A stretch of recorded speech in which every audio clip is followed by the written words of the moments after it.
Saya diminta untuk menyenaraikan kelemahan dan juga kekuatan saya sebelum pergi ke program ELP. Oleh itu, saya telah menyenaraikan 3 kekuatan dan juga 3 kelemahan yang ada pada diri saya. Kekuatan yang pertama adalah saya seorang yang sangat teliti dalam melakukan tugasan.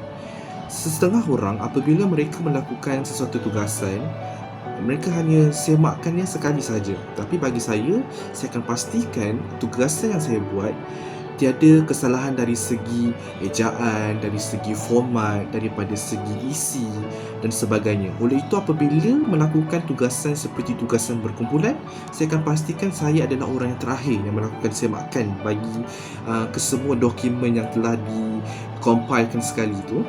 Saya akan cek ejaan mereka, saya akan cek format yang mereka buat, adakah selari dengan apa yang diberikan ataupun apa yang disyaratkan ketika tugasan itu diberi.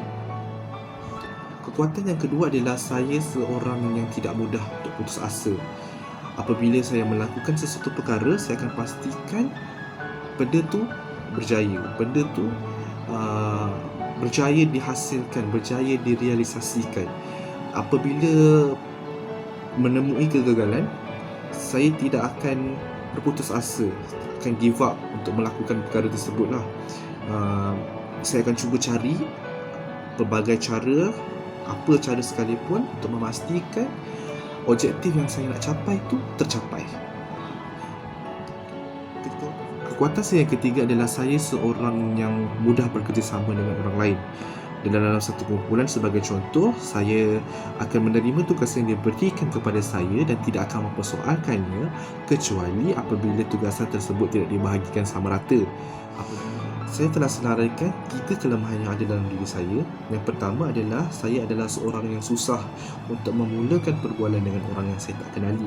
Di mana apabila ada orang yang saya tak kenal ataupun orang yang saya baru kenal, saya rasa saya sukar untuk memulakan perbualan dengan mereka.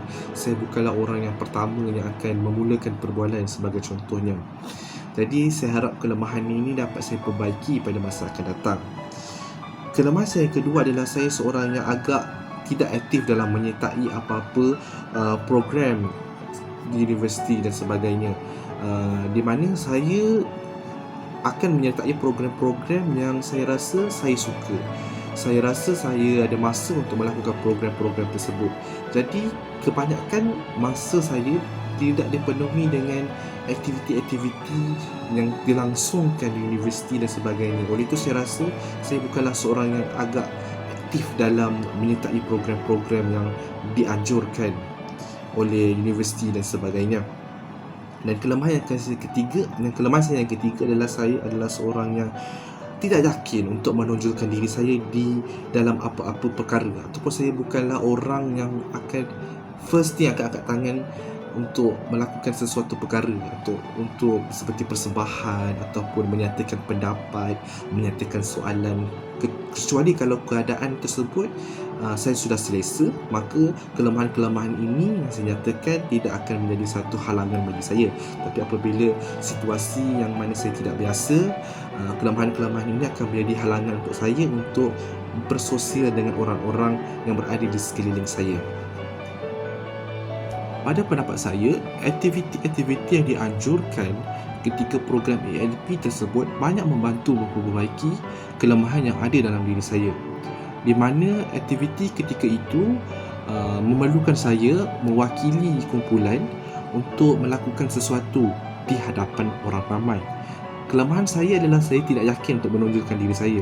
Jadi apabila saya diperlukan untuk melakukan tugas yang diberikan oleh fasilitator, di mana fasilitator itu menyuruh saya melakukan sesuatu gaya ataupun posture di hadapan kumpulan-kumpulan yang lain, jadi saya walaupun terpaksa untuk lakukan ketika itu, namun suasana ataupun situasi tersebut menambahkan keyakinan saya untuk menonjol di hadapan ramai, untuk tidak